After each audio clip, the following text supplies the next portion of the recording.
Wife to the Prince of Wales, I was a problem, full stop. Never happened before. What do we do with her? Can't we pack her off to somewhere quietly rather than campaign against her? She won't go quietly. That's the problem. I'll fight till the end. Because Do they see you as a threat?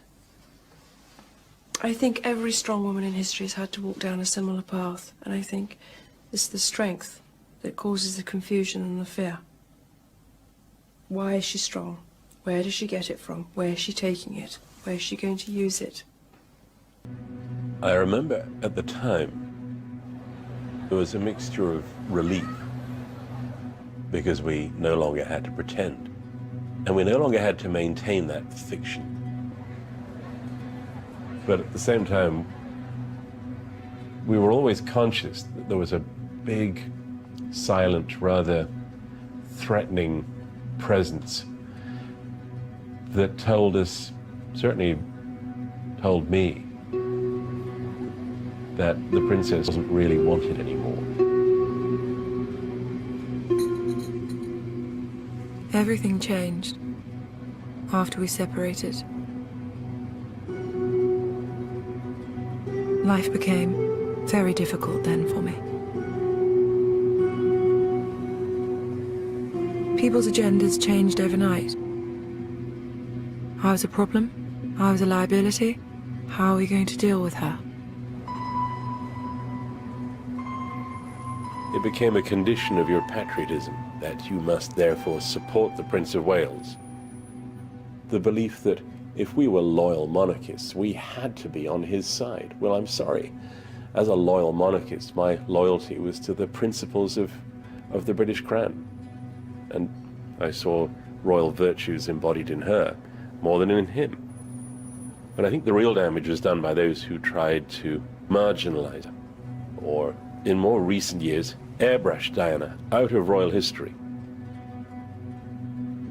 They saw that their man's path to the crown would be a great deal easier if he were not competing for popularity with his ex-wife.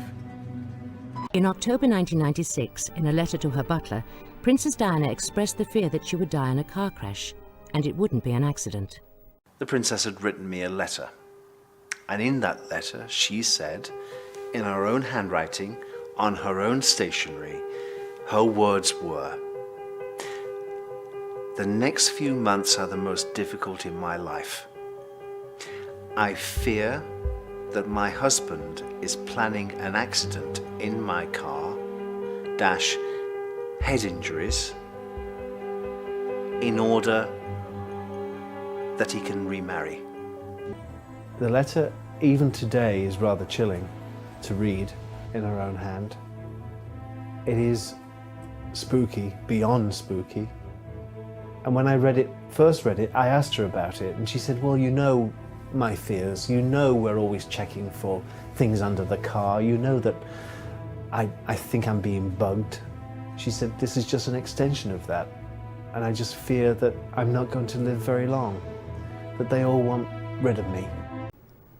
And at the inquest, the coroner read out a note of a conversation Diana had in 1995 with her solicitor, the late Lord Mishcon.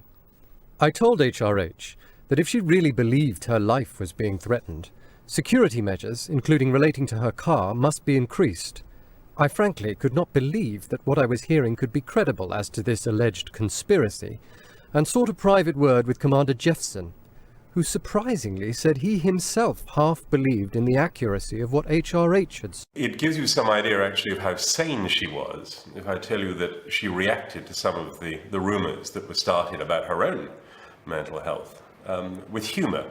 I can remember going to a fundraising lunch that she was speaking at and picking up something that had been in that morning's headlines. She said, "I hope that I'll be allowed to get to the end of my speech before the men in white coats come to take me away." This, of course, produced lots of laughter. I can honestly say, as somebody that worked with Diana for as long as I did, and prior to that, I worked with her two young sons, I saw Diana as a very level-headed individual, working under extreme difficulties, not least of all because of the public life that she was leading, but also within the framework of a very unhappy marriage. I never saw any evidence of somebody that was unstable, mad or paranoid. This is from Diana, in her own words, 10 months before she died. She accepted Mohammed Al-Fayed's invitation and with her sons would join him aboard his luxury yacht anchored here in the harbour of Saint-Tropez. Splashed across the front pages of Britain's tabloids, Charles and Camilla celebrating at a birthday party the prince threw for his mistress. She was very, very concerned about the whole of the Camilla business, and it was very embarrassing to her, very hurtful to her, and she was very outraged by the continuing of this relationship. Diana believed Charles was preparing the public to accept Camilla as his wife and eventual queen. She needed to somehow find a way to upstage them. She comes out on jet skis, William Hay, skims around her boat laughing, giving us wonderful pictures.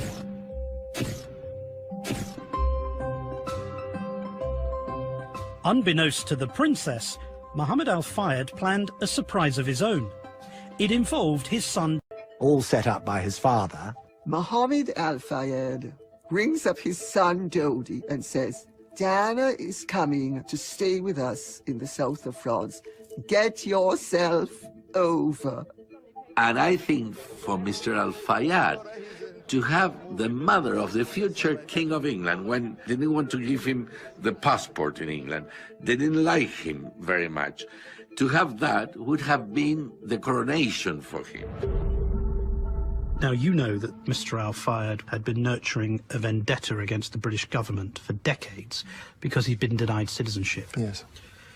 Was the princess aware of that? Perhaps Diana did know all this, and she saw it as an opportunity to stick two fingers up to the establishment, to the royal family. Diana was back on board the Jonicle. Dody had planned a very private week alone with the princess, ordering the captain to set sail for the coast of Sardinia. But it turns out Diana had more in mind than just being alone with Dody. The princess is reported to have tipped off a photographer friend about where the yacht was heading. Surprise, surprise, they got a photograph. Now, how do you suppose they got a photograph? How do you suppose they knew where it was going to happen? I think that she wanted to rock the establishment and she wanted to rock Prince Charles.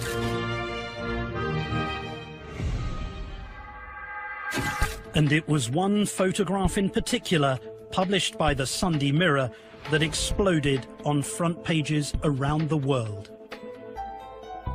It became known as the Kiss. Michael Cole and Alan Power firmly believed that Diana and Dody were poised to announce their engagement, and that the impending engagement was something the British royal family could not allow to happen. It would have been most unwelcome to the British royal family and the British establishment for Diana, the mother of the future king, to have married a Muslim. Now, Dody was a charming and delightful and lovely guy, and he was a Muslim, but in all the years I knew him, the only time I ever knew him go to the mosque was when he was dead for his funeral. He wasn't a militant Islamist, but these people don't think along those lines. They think that had she married a Muslim, and had they had two beautiful children, shall we say, a couple of little girls, the newspapers would have been writing about Diana and Dody and their children. You would have had, in effect, in Britain, an alternative royal family. Now that could not have been allowed. And many people would have said, isn't it charming? Diana, so happy now, Dody, a nice-looking guy, two beautiful children. Aren't they so much more attractive than the gloomy, rather boring Germans who are our royal family? Now that was a risk they couldn't take. Going in with Dody Fayed and falling in love with him, as I believe she absolutely did, head over heels with the guy, you've got the ultimate cocktail of danger for the British establishment. There was a powerful reason why these secret services of Britain, France, and America might have wanted Diana dead. It was Diana's involvement in the campaign to ban landmines. A worldwide movement to ban anti-personnel landmines gathered speed during 1996. To everyone's surprise, even the world's most powerful politician was sympathetic to the ban. To end this carnage, the United States will seek a worldwide agreement as soon as possible to end the use of all anti-personnel landmines. Diana, Princess of Wales, took up the cause with a vengeance. In January 1997, she visited Angola, resulting in the greatest photo opportunity that the landmine campaign had ever had. One down. One down. There's one to firing. Her involvement caused huge anger amongst governments. In Britain, Government Defence Minister Earl Howe denounced her. 2 newspapers this morning quoting unnamed minister described as a loose cannon. Simone Simmons was with Diana in February 1997 when a government defence minister made a threatening phone call warning the princess to end her involvement with the campaign, otherwise accidents could happen. The phone went in her little lounge and she picked it up and then called me over, and there was a voice that was in the middle of a conversation saying, "Don't meddle in things you know nothing about. Accidents can happen." She went a bit pale. She took it as a threat, and she said that was Nicholas Soames. I don't know his voice, but it was very, very plummy. And she actually used a derogatory term. She said, "Doesn't he sound like he's talking with a cock in his mouth?" Days before she died, Diana made another visit to landmine victims, this time in Bosnia. Again, there was global press coverage, which made her even more of an enemy to many powerful forces in the armaments industry. Diana was certain that her phones were being tapped by the British Secret Services. Every time she'd hear a click, she used to say, "Boys, time to change the tape." We now know that her calls were also being monitored by the American Secret Services. After years of denial, they finally admitted to having almost 1,200 pages of transcripts, although they refused to make most of them public, claiming it would threaten national security.